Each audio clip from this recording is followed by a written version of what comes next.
집값 폭락론이 지난 3년 내내 틀렸던 이유를 이전 방송에서 말씀드렸습니다. 지금도 2020년 서울 집값 본격 하락할 것이다, 이런 전망이 유튜브 방송에 많이 나오고 있어요. 조회수도 50만이 넘습니다.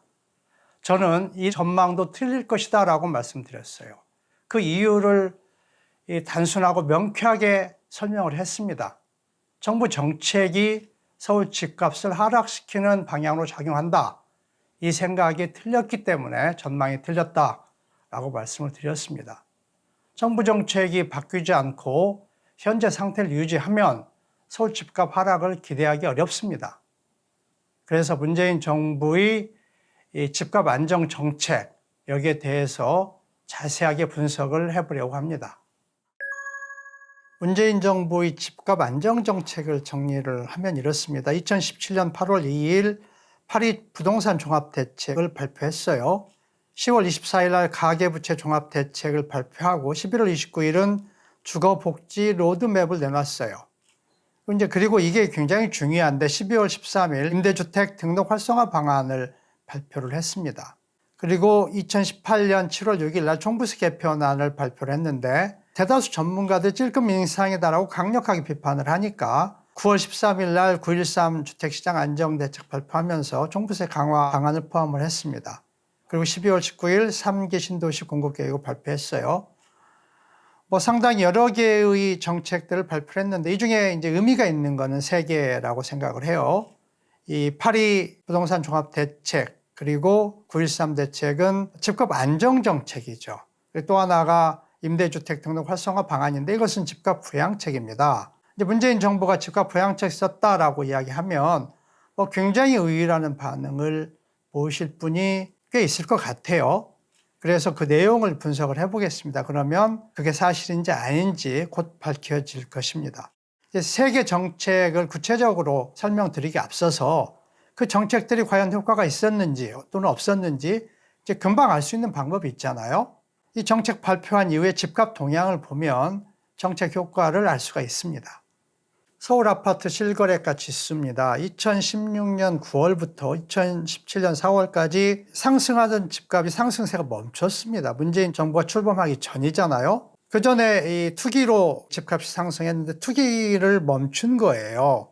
왜 그랬을지를 좀 생각해 보면 알 수 있는데 이 정권이 바뀔 거라고 누구나 다 생각했어요. 새 정부가 들어서면 서울 집값 확실히 잡을 거다, 이런 전망이 우세해서 투기꾼들이 수면 아래 숨지고 있었던 거죠. 그러다가 2017년 5월 문재인 정부 출범하자마자 강한 상승세로 돌아섭니다. 투기를 재개한 거잖아요. 투기꾼들이 새 정부가 들어섰는데 집값 하락 의지가 없다라고 판단했기 때문에 투기 재개한 거죠. 그래서 2017년 8월 파리 종합대책을 내놨어요. 과연 효과가 있었느냐?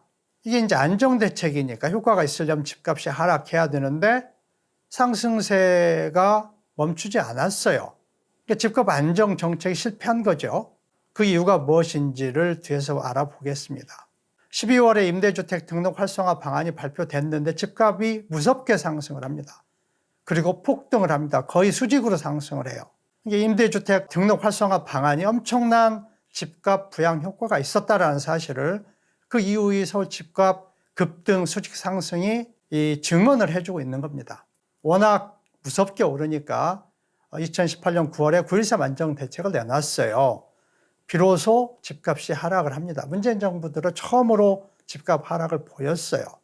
9.13 대책 중에서 어떤 정책이 효과가 있었는지를 살펴보겠습니다. 근데 오래지 않아서 다시 상승을 했고 그 이전 고점을 넘어섰어요. 6월부터 상승을 했는데 이제 2019년 7월에 기준금리 인하가 절대적인 영향을 미쳤다라고 생각을 합니다. 이제 정리하면 이거죠. 파리 대책은 효과가 없었고 그리고 임대주택 등록 활성화 방안이 엄청난 집값 부양 효과가 있었고 9.13 대책은 효과가 있었는데 그중에 어떤 정책이 효과를 가져왔는지 이런 내용들을 알아보겠습니다. 파리 부동산 종합대책에 대해서 상당수의 전문가들이 가지수 면에서 역대급이다 라고 좋은 평가를 내놨어요. 이제 그 중에서도 의미가 있는 건 3가지인데 재건축 초과이익 환수제, 이거는 이전에 시행을 하던 것을 박근혜 정부가 유예를 했어요. 그 만료가 2018년 1월인데 더 이상 연장 안 했죠. LTV DTI 강화를 했어요. 금융규제를 상당히 강화를 했는데 효과는 별로 크지 않았습니다. 세 번째가 양도소득세 중과예요. 2주택자는 기본 세율에다가 10%를 더했어요. 맥시멈 50%까지 양도소득세율을 올렸고 3주택자는 60%까지 올렸습니다. 서울집값 상승의 원인이 다주택자의 주택 투기였잖아요. 그런데 시세 차익이 생기더라도 그 차익 60%까지 세금으로 걷어가 버리면 위험 무릅쓰고 투기할 사람이 없겠죠. 그래서 저는 이 양도세 중과 자체는 굉장히 파워풀한 정책이다라고 생각을 해요. 그래서 어느 이제 폭락론자 방송에서 이런 이야기를 들었습니다. 전 세계에서 가장 강력한 규제다. 그래서 정부가 이 적용 시기를 8개월 후인 2018년 4월 1일 이후로 유예 기간을 줬어요. 그래서 장관이나 청와대 사회수석이 방송 나와서 이런 이야기 하는 거 들었습니다. 8개월 유예 기간 줄 테니 그때까지 팔아라. 제법 큰 소리를 쳤죠. 그런데 그 이유를 보면 다주택자 매물이 전혀 안 나왔습니다. 그래서 서울 집값이 횡보하는 것도 아니고 상승을 멈추지 않았어요. 그 이유는 빠져나갈 구멍을 정부가 만들어줬기 때문이에요. 그 문서에 나옵니다. 파리 대책 문서를 보면 등록 임대주택은 다주택자 양도소득세 중과 및 장기 보유 특별공제 배제 대상에서 제외한다. 등록 임대주택은 예외를 하겠다는 겁니다. 그래서 그 내용을 보겠습니다. 임대주택 등록 활성화 방안이에요. 3쪽에 보면 이 집주인에게 제공하는 혜택을 열거하고 있습니다. 지방세 감면을 확대하고 임대소득세도 감면을 확대했어요. 세 번째가 양도세 감면 확대인데 양도세 중과 파리 조치에서 취했던 조치를 제외한다라는 것도 포함되어 있는데 그것뿐만이 아니고 양도세를 80% 감면을 해줬어요. 거의 안 내도록 해준 거죠. 종부세 감면 기준 개선인데 실제로 종부세를 전액 면제를 해줍니다. 1원도 안 내도록 해줘요. 건보료 부담까지도 완화를 해줬어요. 그래서 엄청난 세금 혜택을 받는 수혜자가 다주택자들이잖아요. 임대 사업자면 다주택자죠. 혜택은 거의 모든 세금을 안 내게 해줬습니다. 당연히 임대주택 등록이 급증을 했겠죠. 2016년에 7만 5천 가구가 서울에서만 신규 등록했어요. 만약에 문재인 정부가 이 활성화 방안 대신에 기존의 세금 혜택을 폐지했다면 이 7만 5천 가구 중에 상당수가 매물로 나왔겠죠. 근데 그러지 않고 세금 혜택을 늘리니까 17년에도 7만 1천 채가 새롭게 신규 등록했고 2018년에는 무려 14만 2천 채가 신규 등록했어요. 그래서 문재인 정부 들어서 만 2년 동안 21만 3천 채가 임대주택으로 등록을 했어요. 근데 임대주택 등록하려면 주택을 매입해야 되지 않습니까? 그래서 2018년 1년간만 14만 2천 가구라는 엄청난 주택 수요가 이 임대사업자들에게서 나왔어요. 서울 집값이 수직 상승한 가장 큰 이유가 이거였던 겁니다. 그래서 이 임대주택 등록 활성화 방안이 강력한 집값 부양책이었다는 거죠. 서울 집값 폭등 1등 공신이다 라고 표현해도 전혀 과장이 아닌 것입니다. 집값이 이제 수직 상승하니까 9.13 주택시장 안정대책을 또 발표를 했어요. 종부세는 고가주택 세율을 큰 폭으로 인상했어요. 여기에 대해서 시민단체는 미흡하다, 보수 언론은 세금 폭탄이다 이런 논란이 상당히 강했는데 이 앞에서 말씀드렸듯이 임대주택은 빠져나갈 구멍이 있잖아. 1원도 안 내게 해줘요. 이런 논란 자체가 의미가 없는 거죠. 이게 종부세 강화라는 이 정책 효과가 전혀 없었다라고 말할 수 있습니다. 이제 임대사업자 혜택을 일부 축소를 했는데 제가 이제 이 임대사업자에 대한 세금 특혜 때문에 서울집값 폭등했다라는 이야기를 하면 9.13 조치에서 다 폐지했지 않느냐라는 반론을 이야기하는 사람이 있는데 잘 몰라서 하는 소리입니다. 2019년 이후에 매입해서 등록한 주택만 일부 혜택을 축소한 거예요.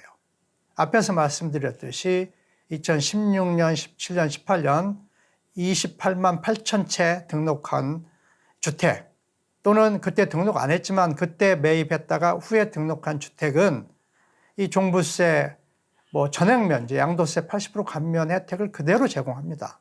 손도 안 댄 거예요. 그러니까 매물이 나올 리가 없죠. 서울 집값이 하락하지 않은 이유가 이런 혜택을 유지시켰기 때문에 그런 겁니다. 세 번째가 다주택자 주택담보대출 금지인데 이건 그야말로 파워풀한 정책이었어요. 다주택자는 뭐 이제 대출 받아서 이 주택 사재기 하는 게 이제 원천적으로 금지시켰죠. 그래서 서울 집값이 처음으로 하락을 한 겁니다. 집값 폭락론이 이 정부 규제가 서울 집값 폭락시킬 거다 이런 전망을 하면서 내세우는 규제가 보통 두 가지를 이야기를 합니다. 하나는 양도소득세 중과하고 또 하나는 종부세 강화예요. 그런데 이 임대주택 등록만 하면 이 둘 다 면제를 받잖아요. 거의 세금을 안 내게 해줬죠. 그래서 엄청난 큰 빠져나갈 구멍을 만들어준 거잖아요. 그리고 이제 9.13 조치에서 다주택자에 대한 이 주택담보대출 전면 금지를 해서 효과가 있었는데 이것도 이제 갭 투자라는 또 다른 이 레버리지 수단이 이제 성행을 하면서 효과가 약해졌고 또 올해 들어서 기준금리 2번 인하했잖아요. 그러면서 금융규제의 약발이 거의 뭐 퇴색이 됐습니다. 그래서 문재인 정부가 취한 집값 안정 대책 효과는 전무했다라고 말할 수 있습니다. 뭐 그뿐이 아니잖아요. 임대주택 등록 활성화 방안이라는 것을 발표하면서 돈 있는 사람들이 또 대출 끌어다가 서울에서 집 사가지고 임대주택 등록만 하면 거의 모든 세금 면제해 줬으니까 이것이 서울 집값 엄청나게 강력하게 부양하는 효과가 있었던 겁니다. 서울 집값 폭등이 이 임대사업자들이 2018년에만 14만 2천 채라는 이 주택을 매입해서 임대 등록한 그 주택 수요가 서울 집값 수직 상승 이끈 가장 큰 원인이다라고 저는 생각을 합니다. 집값 폭락론자들이 이러한 사실을 모르기 때문에 서울 집값 뭐 2020년 중반에 폭락할 거다 이런 주장을 하고 있을 겁니다. 만약 그 주장이 맞으려면 정부가 지금 베푸는 임대사업자에 대한 세금 특혜를 폐지하도록 해야만 그 전망이 맞을 것이다 라고 저는 오늘 방송 결론으로 말씀을 드립니다. 저희 방송 내용에 공감을 하시면 구독을 꼭 눌러주시길 부탁드립니다.